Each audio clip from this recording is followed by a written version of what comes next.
Shamirpet road షోలో MLA KTR పాల్గొన్నారు. Road షోలో కాంగ్రెస్ ప్రభుత్వంపై ఆయన మండిపడ్డారు. సీఎం రేవంత్ అసెంబ్లీ ఎన్నికల ముందు మోసం పార్ట్ 1 చూపించారు. ఇప్పుడు పార్లమెంట్ ఎన్నికల ముందు మోసం పార్ట్ 2 చూపిస్తున్నారన్నారు. రైతులకు రుణమాఫీ చేస్తానని ఇంతవరకు రేవంత్ చేయలేదని ఆరోపించారు. రానున్న ఎన్నికల్లో ప్రజలు ఆలోచించి ఓటు వేయాలని కోరారు. ఆలోచించండి. సినిమాలు చూస్తారా? మీరందరూ బాగా చూస్తారా? ఇయాల సినిమాలు ఎట్లా వస్తున్నాయంటే పార్ట్ 1, పార్ట్ 2, పార్ట్ 3 అని వస్తున్నాయి. ఎన్నికలకు ముందు, అసెంబ్లీ ఎన్నికలకు ముందు రేవంత్ రెడ్డి ఒక సినిమా చూపెట్టిండు, మోసం పార్ట్ 1. ఆ రోజు ఏం చేసిండు?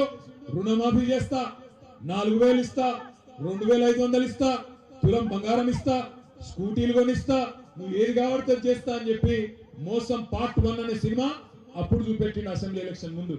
ఇప్పుడు పార్లమెంట్ ఎన్నికల ముందు ఇంకో సినిమా మోసం పార్ట్ 2. ఇప్పుడు ఏంటిది కథ? ఎక్కడ పోతే అక్కడ, ఏ దేవుని కాడికి పోతే ఆ దేవుని కాడ దండం పెడుతున్నాడు, ప్రమాణం చేస్తున్నాడు. యాదగిరి గుట్ట పోయిండు, పోయి లక్ష్మీ నరసింహస్వామి మీద ఒట్టేస్తున్నా 15 ఆగస్టు రుణమాఫీ చేస్తా అంటాడు. బాసర పోతాడు, సరస్వతమ్మ మీద ఒట్టేస్తున్నా మరి 15 ఆగస్టు లోపల రుణమాఫీ అంటున్నాడు. ఒక్కసారి మోసపోతే మోసం చేసినోంది తప్పైతుంది. కానీ అదే వ్యక్తి చేతిలో రెండోసారి మోసపోతే మన తప్పైతుంది. యాది పెట్టుకోండి, ఆగం కాకండి. మోసం పార్ట్ 1, పార్ట్ 2 రెండు మీ కళ్ళ ముంగట్నే ఉన్నాయి. 100 రోజుల మోసం మీ ముంగట్నే ఉన్నది, 10 ఏళ్ల నిజం కూడా మీ ముంగట్నే ఉన్నది. ఇలా ప్రతిరోజు ప్రతి గ్రామంలో కేసీఆర్ గారిని ప్రజలు తలుసుకుంటున్నారు. హైదరాబాద్ లోనైతే 16కి 16 సీట్లు కల్పించారు. ఆలోచించండి.